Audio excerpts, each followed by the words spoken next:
Hello, ladies and gentlemen. Welcome to the first episode of The Algorithm Ate My Homework. So, yeah, it's been a week. There's going to be a lot that we're going to be talking about. Some could say it's big. Some would say it's beautiful. Some would say it's ooge.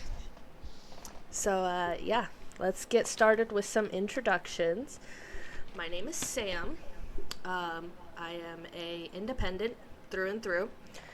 The way I described it on Facebook the other day was a conservative-leaning liberal. Yes, contradictory, I know. So the podcast will be talking about current events and hot topics, whether that be social media and what's trending on TikTok or, politics, which is some stuff we will be covering today. That also being said, happy birthday, America. Lucky number 240. Who's ready for next year, though? Just saying, 250 is going to hit us hard. So anyway, I am how old am I? I don't even know anymore. A 28-year-old. I have a little one on the way currently. Yeah. I've been wanting to do a podcast for a little while now, and I'm just now getting my butt in gear to get it started. So I will let my partner here introduce himself, and then I will introduce the episode title and the topics, and we'll get started.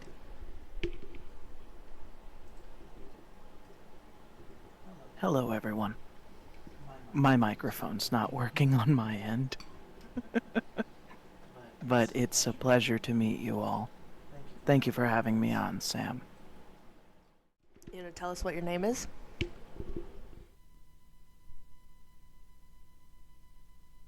My name is Laviteca, or as some of you have come to know me, Polycon.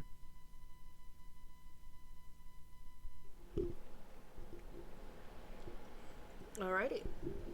So they are a VTuber. I will link their channel below. I will also link the resources. Only a couple of them because I went through, I don't even know, 30 to 40 resources last night. I spent, what was it, like 7 hours, would you say? You did do some intensive research, yes?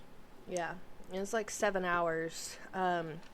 I know for a fact the Big Beautiful Bill had 13 different articles that I looked at. 13. So I will be linking one article that seems to list all of the additions, addendums, and removals. So I will link that in the description below, and then I will link the two news sources that sent me other links, so you know where I got all my information from. So, that being said, we are going to be talking about a lot of things today. I think I have 5 different topics. Hold on. 1, 2, 3, 4, 5. No, 6. I have 6 topics. So this episode is going to be big, it's going to be beautiful, and it's going to be a nice big bang for the 4th of July. So, we will talk about the firefighter ambush in Idaho. We will talk about Zoran Mamdani. We will talk about alligator Alcatraz. I got some notes on that one, but we'll get there. The Paramount election interference ? Diddy trials. And then, of course, last but not least, the Big Beautiful Bill got passed yesterday. So, getting started, the name of today's episode is America, Alcatraz, and All That Jazz. And that is why I said you'd find out soon why it was funny when I said and all that jazz earlier.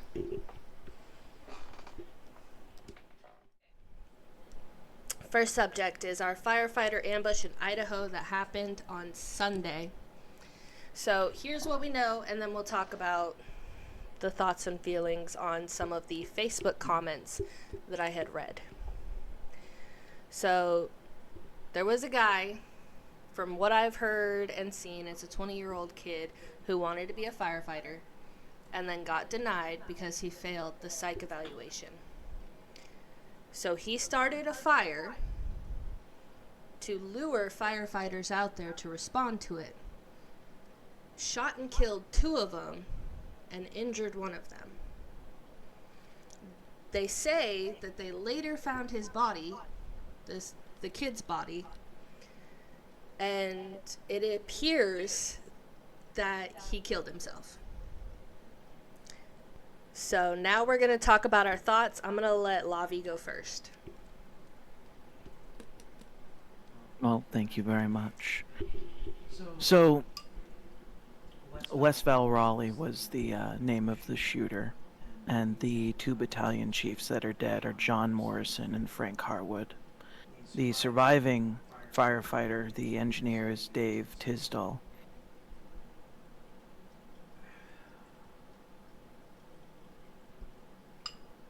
Failing a psych evaluation could have only proven that this was something that might happen.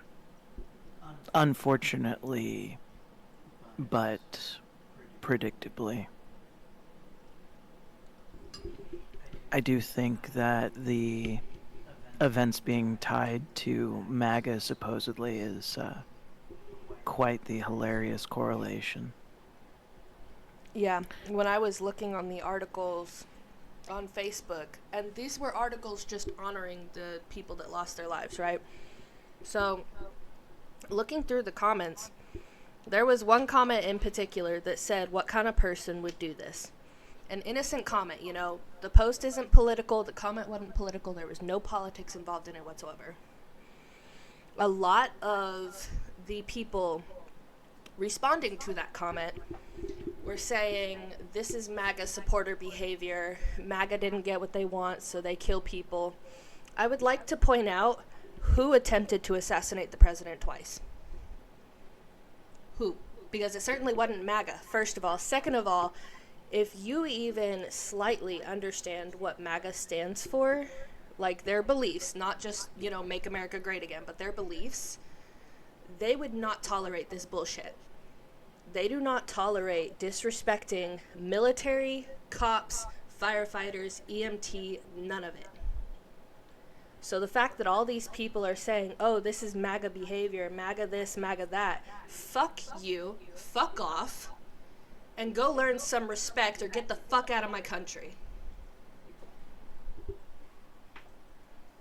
In a twisting narrative, it's never really been the MAGA supporters that have attacked law enforcement, but the people on the other side of the aisle.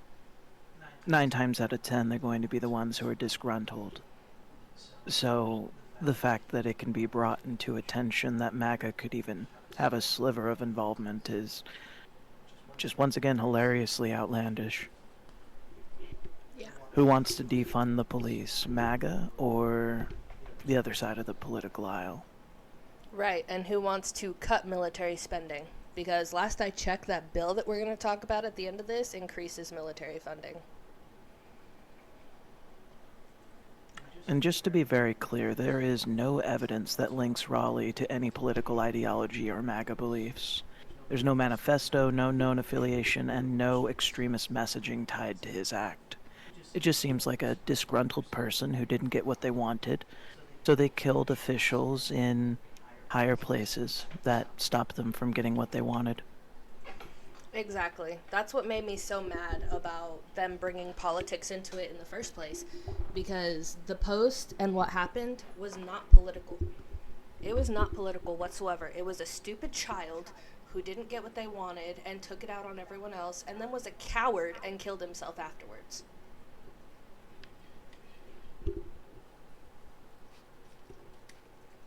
It's also very dangerous to tie such rumors to a situation like this without any foundational evidence. It puts a target on the people's backs who do support MAGA. Well, let's be real here. MAGA supporters have had a target on their back since the first time Trump won. Because let's look back in the 2020 election, the 2016 election when Trump won the first time. I mean, who was being killed and beaten for being a Trump supporter? So, you know, again, just further proving that the other side will in fact hurt people to get what they want or to prove a point. They have proven time and time again that they will be violent.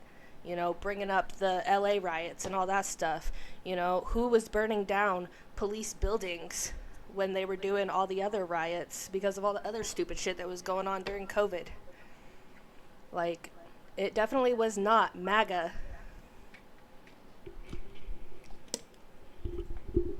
Another point to prove is that you really do disrespect the memory of these firefighters by trying to bring politics into it. These were first responders, and we don't know what their political beliefs were. And they were attacked in the line of duty with no connection to any political movement.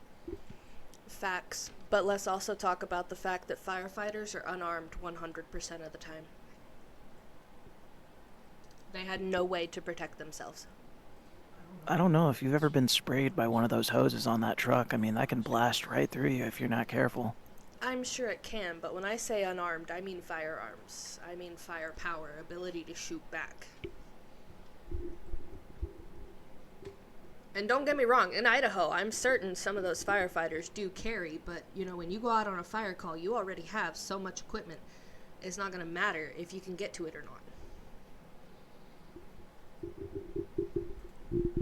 Ultimately, his motive does remain unconfirmed, and with no extremist involvement, there's no reason to say this is because of MAGA. Facts. So, anyway, now that we've started off getting me all fired up, let's go ahead and talk about Zoran Mamdani. Sorry, I have to slow down to say that because I keep wanting to say Mamdani, and I know that's not right. So, Zoran Mamdani is the Democrat candidate for New York City mayor. So, he considers himself a democratic socialist, which, first of all, what the hell even is that? Like, okay. So, yeah. We call those Marxists. So, a couple of notes here that I have about it. He's 33 years old, which, you know, good on him for being a semi-young adult wanting to get involved in politics. Okay, good on him, right? I like the way he talks. You know, I liked the way Andrew Yang talked. I liked the way Biden talked when he was actually coherent enough to speak. I like the way Obama talks. If you can speak to the public coherently, I'm probably going to like you. Even if I disagree with you. So, yeah. I'm going to go ahead and let you speak on some points, and then I'll speak on some points as well. Well, I was going to go ahead and let you lead with this one. And I can tie in at the end my thoughts. I have some mixed feelings. Okay, well, I watched a video of an interview he did with, I think it was NBC. And of course, you know, you can't really trust what you see on the internet and what you read in articles, but I always have this opinion that if I watch it come out of their mouth, I'm gonna take that over an article I read. So, what he was speaking about in that interview is city-owned grocery stores. He was talking about putting it in the low-income areas of New York City. I have a note here that says, I don't know how I feel about that. And I still really don't. But then he mentioned that there were a couple city-owned grocery stores in Kansas, which is where I reside. And so I had to look it up, and there are three. There are 3 city-owned grocery stores in Kansas, but they are very, very small towns that otherwise did not have a grocery store and would have to travel 30 minutes to an hour just to get to a grocery store. So that being said, the practicality for the small towns, it worked out great, okay, because it kept people in the town instead of moving out of the town to move to a town that has a grocery store. I do not know how that will work in a metropolitan area. I don't have any basis of comparison for this one, except for the one that's in Kansas City, but on the Kansas side. Kansas City has no problem accessing a grocery store, even on the Kansas side. And they seem to be doing fine. But Kansas City, Kansas is not a metropolitan area by any means. So there's that. Another thing he mentioned was rent stabilization, which seems like a good idea in theory. However, the actual practice of, I'm not sure how we'd make that work. Because in theory, I like the idea. You know, rent is increasing, meanwhile, minimum wage is not. Other expenses are increasing, so while we are getting paid pretty much the same, cost of living is increasing everywhere. So I see the vision, not quite sure how he's going to go about actually implementing that and it working out. Because the way he said he would implement that is by taxing the top 1% in New York City an additional 2%, which the federal government already taxes the top 1% additional tax anyway, so why not in New York City? But also, how is that going to translate to the landlords and all of that stuff who are or are not billionaires? You know, like how is he going to actually implement that? And then I made a comment down here saying maybe I'm a socialist because I kind of agree with the idea of what he's proposing. So I was like, maybe I'm a socialist. And then I make a note here saying, if he wins, I'm curious to see how his policies work out for the city. I see the vision, but I'm not sure I see the implementability of what he's wanting to do. And then I had said, as someone who comes from an affluent background, how does his parents' family feel about him thinking billionaires shouldn't exist? Because as we know, he comes from a very well-off family. And the policies he's wanting to implement only hurt his family. So how do they feel about this? Another thing I found interesting was the fact that even though he's the Democratic candidate, a lot of his Democrat cohorts don't want anything to do with him. Which is kind of, you know, a sign, a flag. You know, maybe we should think about this. One thought I do have is that if he does win and his policies do work, how will this shape future politics? Because if it works, and we can see it works, in a major area like New York City, surely we can apply it to everywhere in the United States, right? Like, surely that would be a thing. A couple other points before I go ahead and let him talk up here. So they were mentioning his race and his birthplace, and in my opinion, should not matter because he is currently a U.S. citizen as of 2017. Cool. He has U.S. citizenship. Nothing else matters. So another thing, my final point. Everyone says that his ideas are outlandish or impossible or anything like that. But if you look throughout history, a lot of our major movements were outlandish or impossible or unrealistic until we actually tried them and then made them work. So, examples, you know, ending slavery, civil rights, women's movements, all of that. You know, it all had massive, massive pushback. But yet it worked out. Now, I'm not saying he's gonna be the next, you know, big civil rights, whatever the hell we want to call it.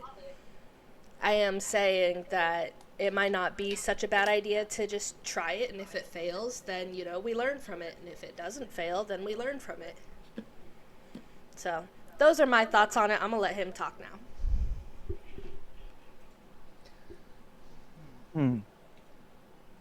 I did actually enjoy that. That was very insightful. Yeah, sorry, I kind of threw you from a loop based off of our conversation yesterday. Well, that's okay. I think I'm about to throw you for one, too.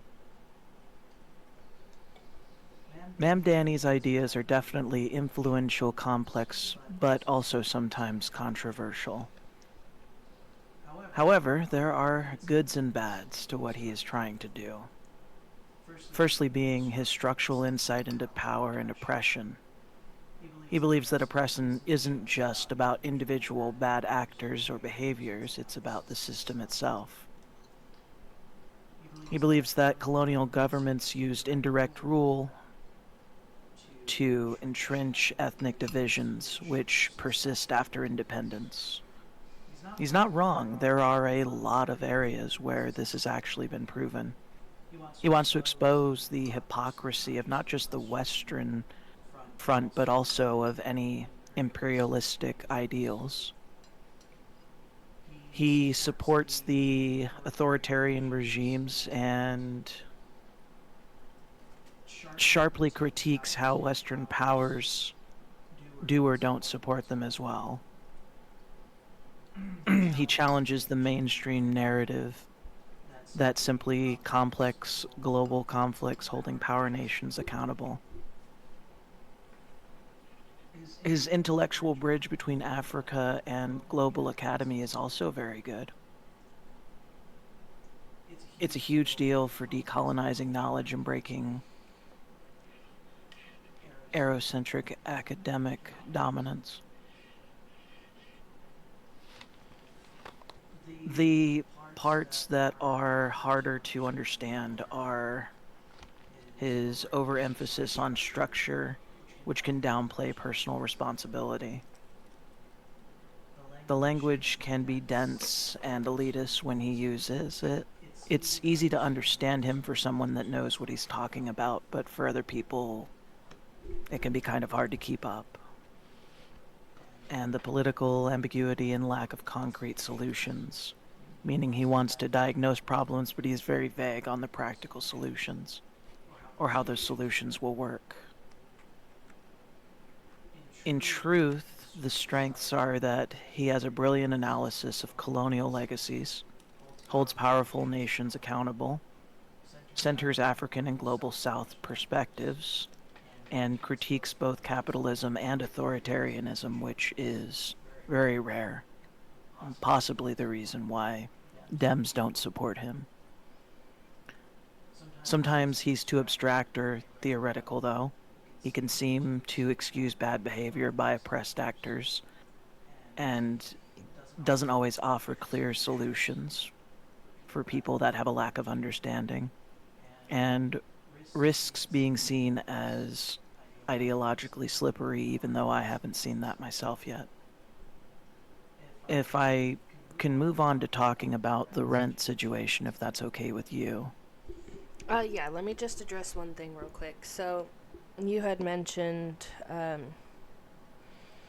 don't even remember specifically what it said, but it was about the Dems not supporting him. I think the main reason the Democrats don't support him is because the Democrats are the ones that control the wealth in this country. And he is basically going against the wealthy people in this country. And that I is had why... said... sorry. No, it's all good. Go ahead. I was bringing up the point they might not support him because he wants to critique and hold capitalist and authoritarianism people accountable. Yeah.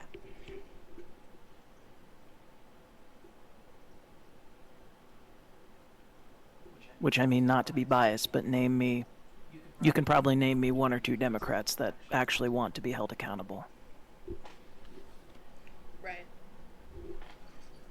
I'm sure there are some Republican bad actors out there too, so no one really wants to be held accountable. Right. I do also want to point out that a lot of the stuff you had mentioned did not come up in the one interview I did watch. Now, I am being very forward with me saying I watched one interview, one 20-minute interview with him, and that was it. That's what my opinion is about, is the 1 20-minute interview. So anything outside of what I have said, I don't really have an opinion on because I haven't heard it, I haven't seen it. But based on that 20-minute interview, I probably would vote for him if I lived in New York City. I think his ideas are in a good place, but I definitely think they are hard to grasp and implement, especially when you have to work against people that don't want to work with you. Right. I think he's coming from a place of wanting to help. I don't think he has any bad intentions. I just think that maybe he is discounting how hard it might be to do those things when he's not supported by his cohorts.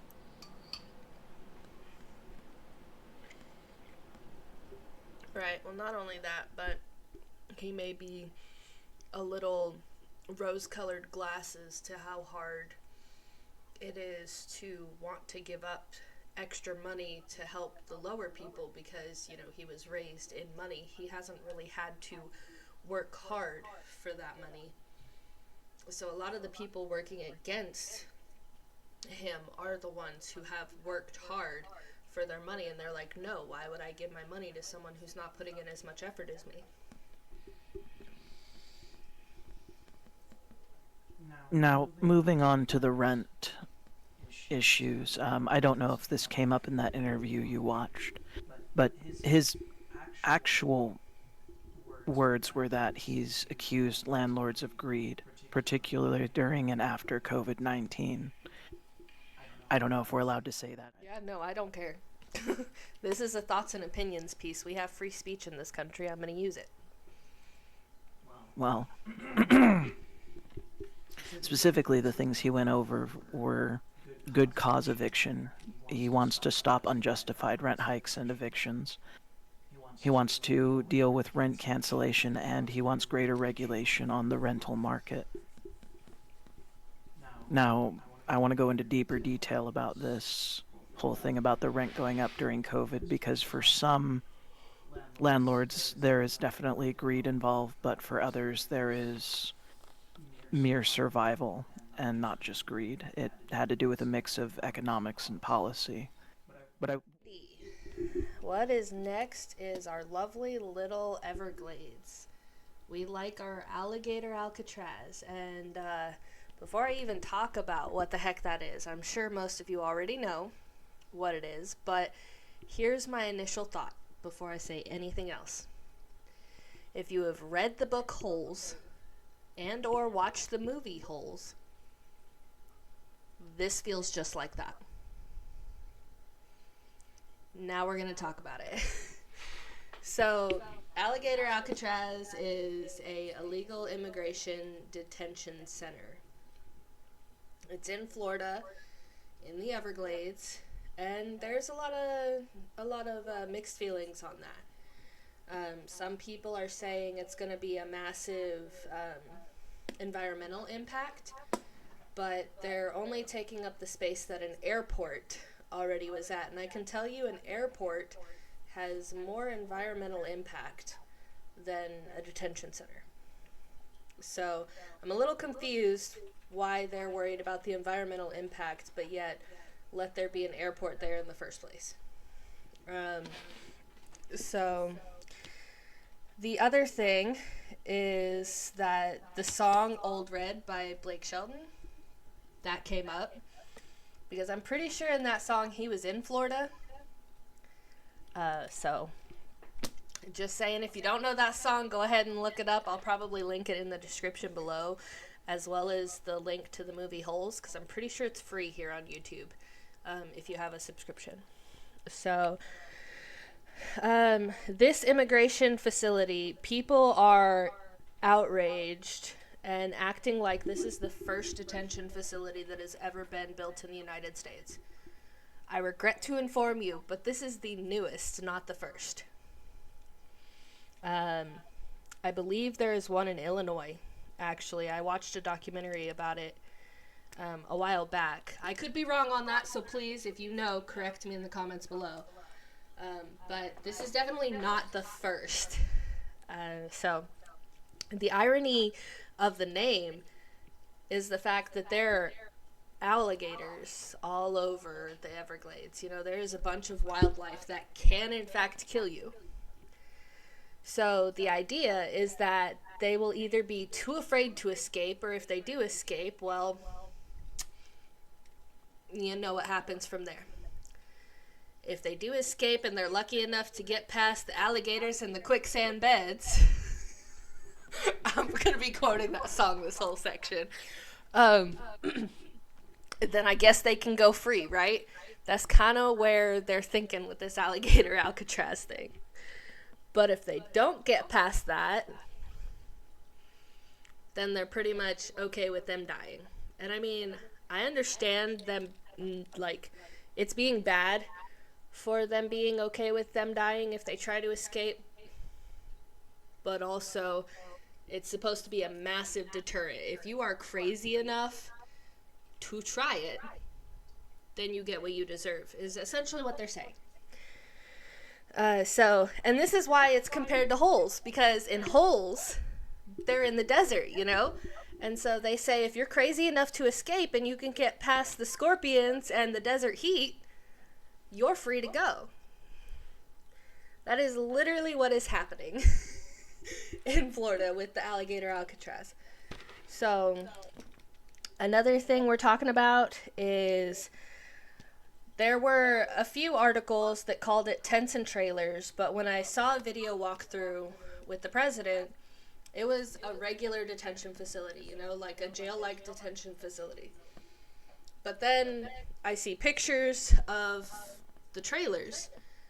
Still unclear where the tents are coming in because I have not seen pictures or videos or anything of it, except for the fact that it's been mentioned as tents and trailers in a couple of the articles that I read. And I think I read 5 articles about the Alcatraz situation. So, not really sure, but from what I've been hearing, from, I believe, the right, so the Republicans and whatnot, from what I've been hearing from social media and, you know, talk radio and all that stuff, they're saying, oh, they're living in these luxurious, whatever, it's a luxury detention facility. No, it's not. No, it's not. It's a regular detention facility. It is not supposed to be luxurious. It is not supposed to be comfortable. It is supposed to be, hey, you're here illegally, you're waiting for your due process, and then you're going to get the fuck out. Or, if the due process says that you belong here, we going to send you back to, you know, where we picked you up from. So, there's that. It is not glamorous. It is not unsafe either, because everything is air conditioned. Everything is set up like a regular detention facility that we've had for years now. So it's not unlivable conditions either, like the Democrats or the left would have you believe. So this facility is supposed to be temporary, according to all sources I read. But also, according to all sources I read, they said that the president is not sure if he wants it to be temporary or build it to be a permanent solution. So I guess more to come on that. As of Tuesday, they already brought the first 1,000 people in. So there's that as well. I think they're expecting, from what I read, about 5,000 people, with 1,000 of them being staff. So yeah, what do you think about the Holes 2.0 but in real life?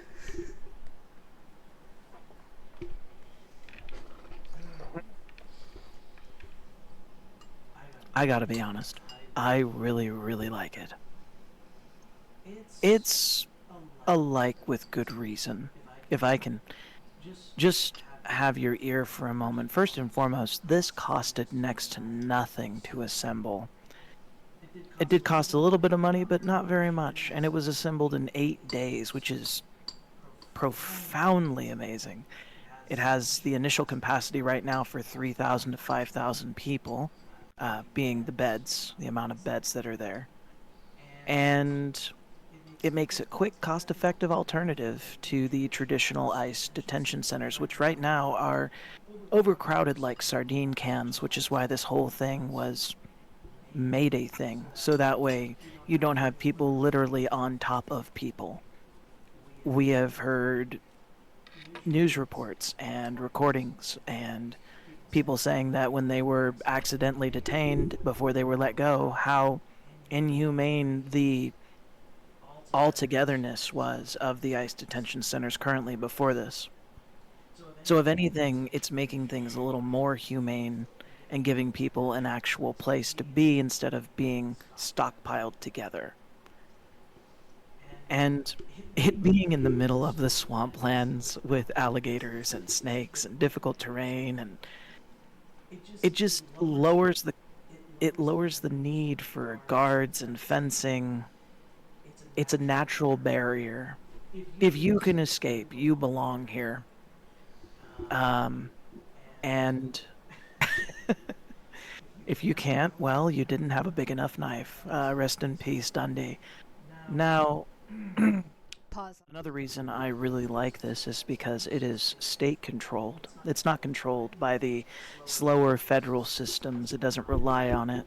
It advocates that Florida has more responsiveness this way as well, meaning faster projects and faster responsiveness and things being done on a quicker pace and manner. It also doesn't come out of the government's pocket, if at all.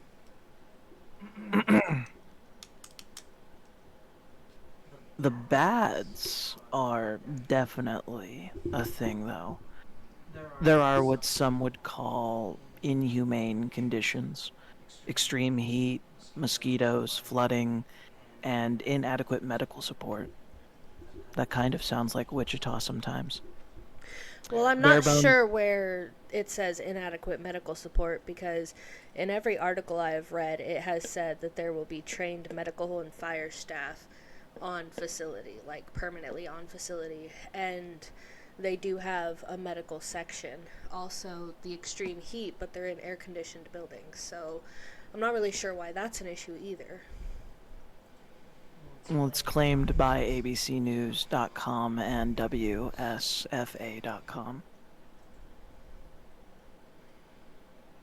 Well, we could use that to segue into the next topic, but I'll let you finish first. I was going to say these are just their opinions on the conditions and why they think they're inhumane. I mean, we do already know there is a fully staffed medical unit there as well, so I don't see how it's inhumane. Right.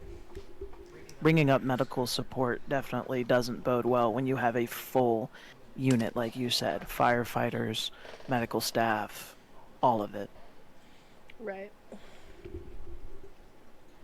The other thing that is being claimed as a bad is that the environmental and tribal concerns are a thing, like you had said.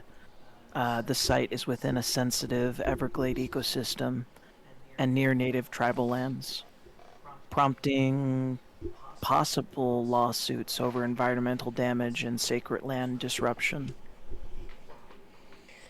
Well, unfortunately, they can't claim environmental damage until environmental damage happens, and if that airport didn't cause environmental damage, I doubt this will. Much agreed. Thousands of trails of airplane gasoline smoke flying through the air, but this is what they claim is environmental damage.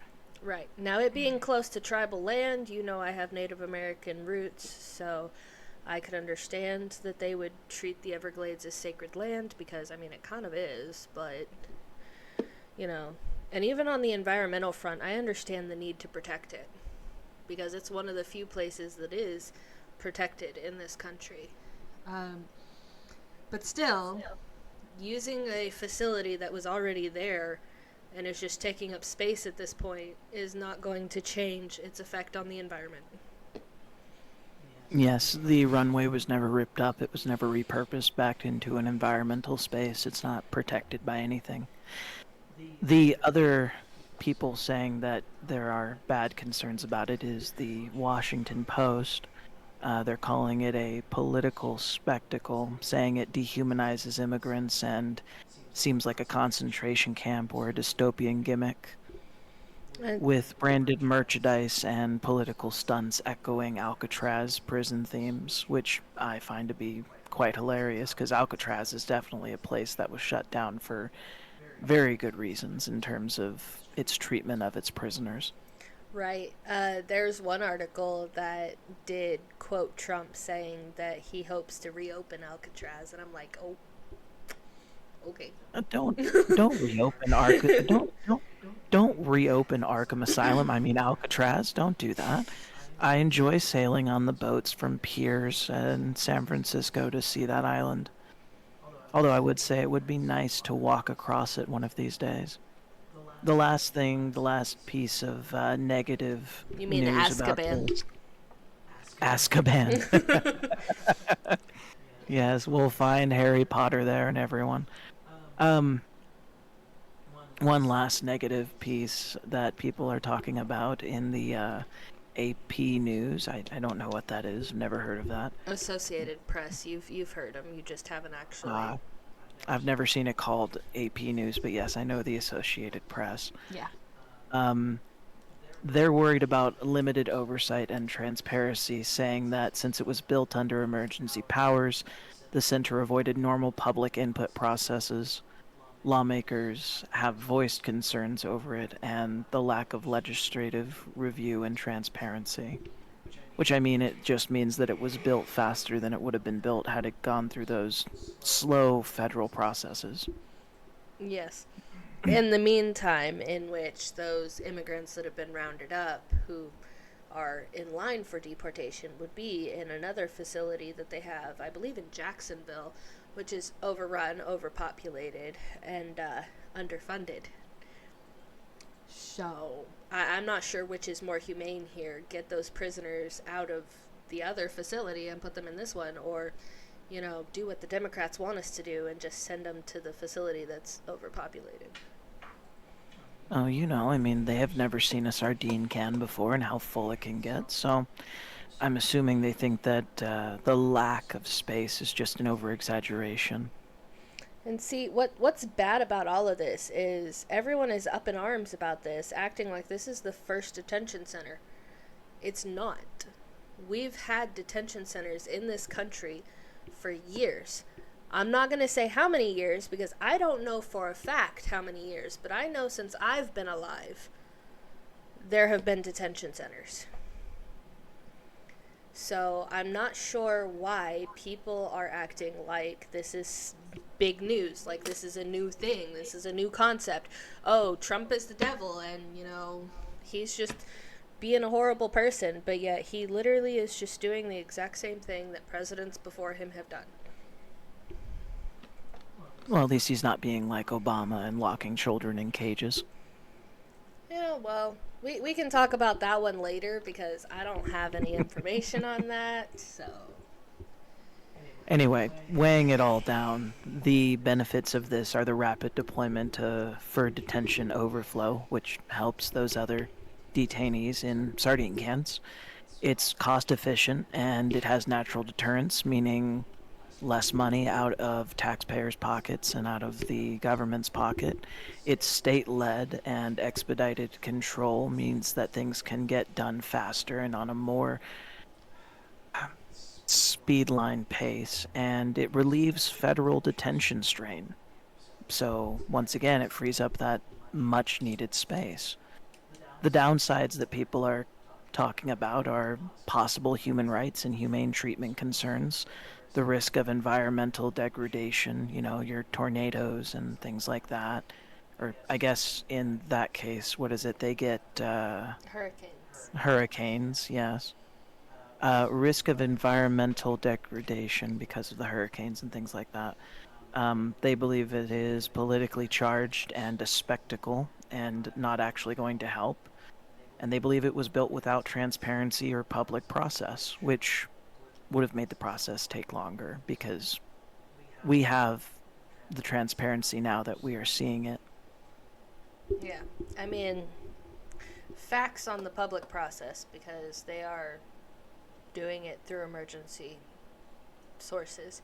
Um, and also facts on the hurricane concerns. I mean, when I heard that it was just going to be trailers and tents in the articles, I was like, that area of Florida gets hit with much bigger than Category 2 hurricanes, which is what this stuff is graded to handle. So that's a concern of mine, too, is how are they going to handle hurricane season as it comes around? Especially being that the Everglades is, basically extended ocean. So what about flooding? That is also a concern. That area is notorious for getting hit with weather. So I understand the concern there. Um, so, anyway, We also have no idea what happened to the airport and why they closed it. The one that used to be there.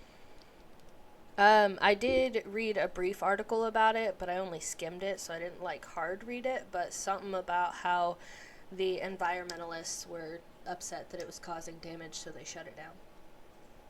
So it was never really an issue of like hurricanes coming through and destroying it every year. Yeah. The other thing before we move on from this topic, because I feel like you're ready to move on from it, is that this is coming strictly from state and FEMA funds. It is not federal ICE funds currently, at the moment. Yeah. So, on that, we're going to do a very rocky, rough transition to the next subject. The next subject is Paramount election interference ? It's fake news. No, I'm joking. So, here's what we know about it, and here's what I think we're trying to get. This is one of my smaller subjects because there really wasn't much on it. So anyway, Donald Trump is suing Paramount for editing out Kamala's 60-minute interview to make her look better. So they are suggesting that it interferes with public opinion regarding the election, which I could see that being a possibility.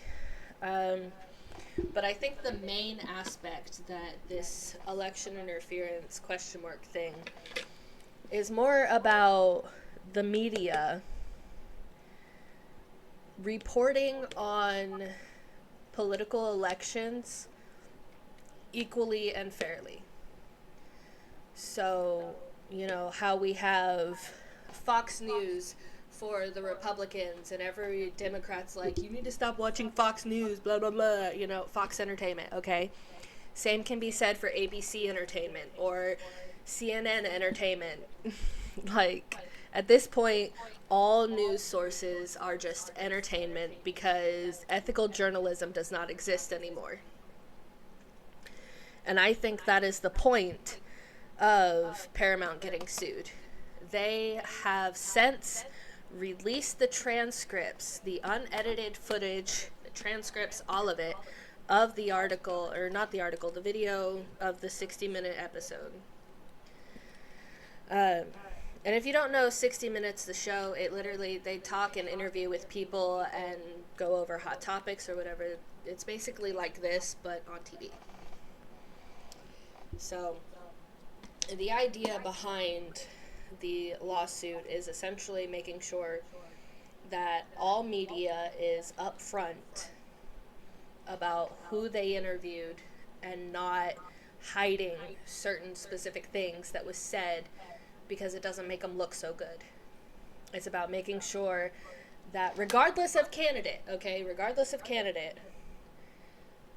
that whoever they are interviewing is shown exactly how they presented themselves, not how the media wants them to be presented. This should always be a thing because it allows people to make an opinion based on how the candidate has presented themselves. Now, we all know candidates lie, so, it don't matter who's talking, they're probably lying about something because all politics is lies at this point. So, the best you can do is just base your opinion off of what they have said physically out of their mouth and what they have done. That being said, the media needs to stop contributing to the misinformation and the false information. You can say Trump said this, but when I go and find the video, Trump actually didn't say that and you just cherry picked it. You could say Kamala said this, but I could go back and find the video and she didn't say it. You cherry picked it. It is ridiculous, and we as a country need to stop doing that. So anyway. I'm not really shocked by this. We've had several instances of this. I mean, people thought that in his first term, Trump, or as I like to call him sometimes, Agent Orange, um, people believe that he was having a stroke while giving a speech because at the end of the speech he started to slur his words slightly. And it was pushed all over the media, it was pushed everywhere that he was having a stroke, when in actuality, if you've ever given a long speech for a span of 1 to 3 hours, your voice and your mouth get very dry, and if you're not drinking water, you will start to slur your speech as if something is wrong. Exactly, so drink your water, motherfuckers. Stay hydrated, or the great shadow will consume you. Says the Moving one who on, doesn't stay hydrated. I have had my recommended amount of water today, thank you. Your recommended amount's not enough. This also happened at the G7 summit in 2024 when we got what were called cheap fakes of Biden having issues speaking to people and giving speeches, when in actuality it was later proven and said by CNN anchors and everyone else that these clips were real and not altered footage. But the media pushed that they were altered footage during the election campaign. Now, could some of them have been altered? Absolutely. But we did find out later during the debate between Biden and Trump during the 2024 campaign that he did have some cognitive issues. So it's not the first time, nor will it ever be the last time that not social media, sorry, although that's a close tie-in, that the media itself will try to lie to us or try to change how we see things as public opinion or even as public view. Well, not only that, but, Biden has been diagnosed with cancer as of this year, so cancer isn't something that just happens. And yet everyone around him was toting that he was spry as a chicken, could run circles around them. But this is also the reason why most people are turning to people like us, people on the internet who actually do the research and are non-biased and talk about things the way that we talk about them, because they want the truth. And the media refuses to give them that. It's been a long, long time since you could say that the media has been honest about something.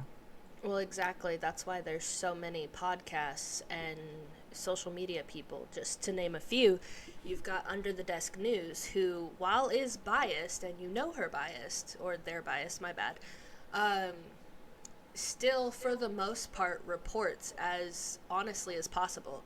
You've got the news girl, who also has bias, but her bias is a little harder to see. These are a couple of people on TikTok that y'all are more than welcome to go and look up. These are left-leaning news sources, so if that's your thing, there you go. Now, moving on to the right-leaning people, we've got Amala, we've got Candace Owens, we've got Tommy Lauren,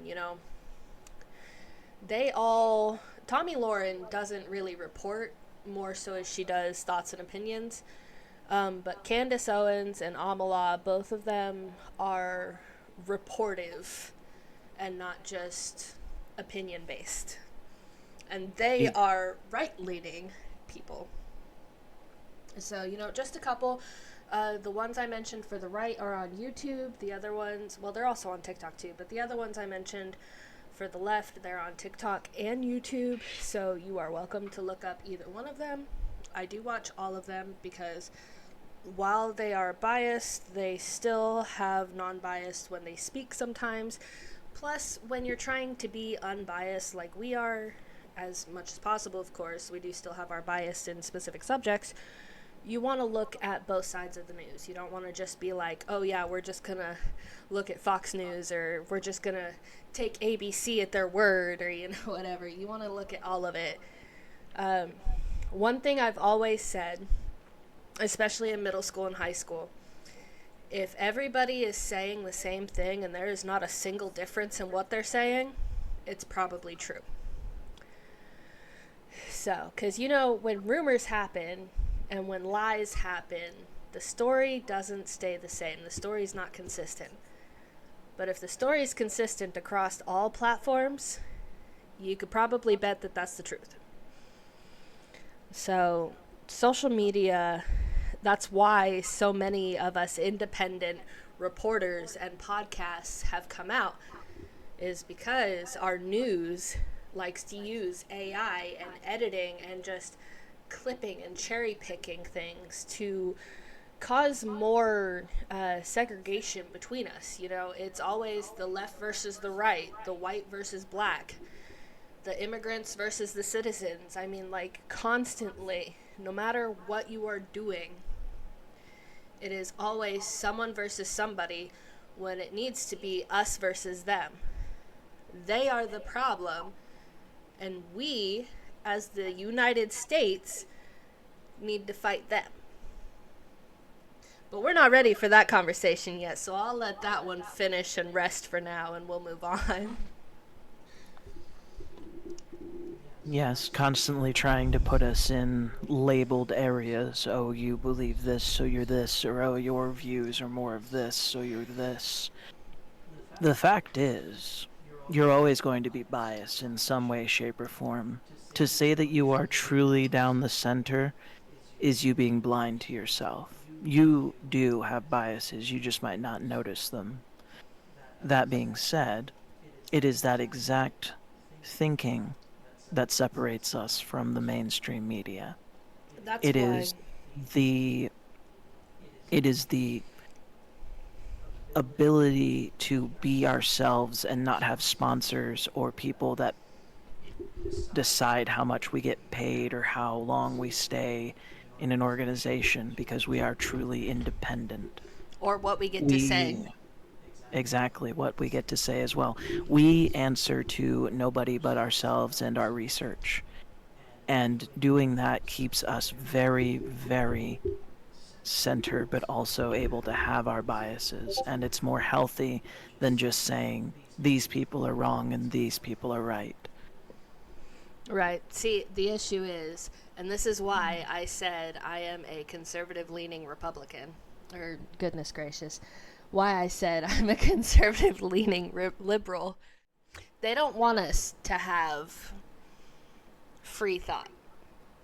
They don't want us to think for ourselves. This is why I encourage homeschool. This is why I plan to homeschool, because our education system is run by the government, and the government doesn't want us to be educated, because if we're educated, then we can think for ourselves, and if we can think for ourselves, then things happen, change happens, reform happens, and they don't want that. It really doesn't matter, though, because at the end of the day, once we get big enough, you and I, they're going to try to put us into a category.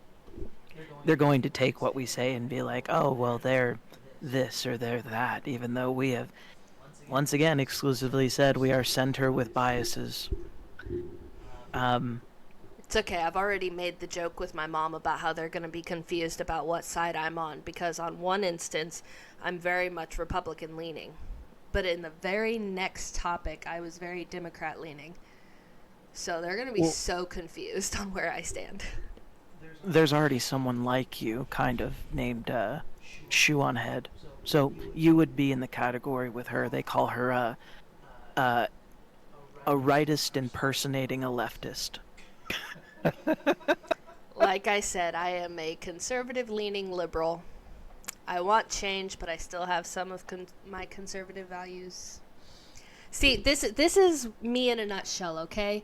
I want the gays to be able to marry and sleep with whoever they want. I want our guns to have rights, and I want to be able to have women protected. There's my views in a nutshell.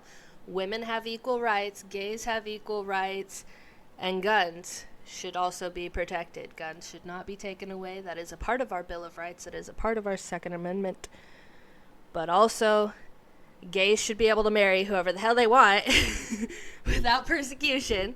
And women should be able to decide without too much persecution, because that's a whole other topic we could talk about that I'm not going to get into right now because it's not on the agenda for today. They should have rights to their own body as well. That being that being said, speaking of the agenda for today, I think we covered all of your topics. Did he do it? So, as you all know, this week the Diddy trials ended, and Diddy was acquitted of basically everything except for prostitution. And not even that he was participating in prostitution, just that he was transporting women to engage in prostitution. So, literally the lightest possible sentence he could have ended up with. And that was all I had to say on it, because I haven't paid attention to the Diddy trials. I don't care about Diddy. The things I've heard, I cannot verify for myself, so I have no opinion on it, but I wanted to include it because it is something that happened over the course of this last week. So, yeah. He's been acquitted of everything except for prostitution-related offenses, which is transportation with intent to prostitute. So basically, P. Diddy is Pimp Diddy. And he could face up to 20 years in jail. Which, he's rich and famous, so he'll probably do like 2 and then get out. So anyway. Well, lucky for you, I've done some research.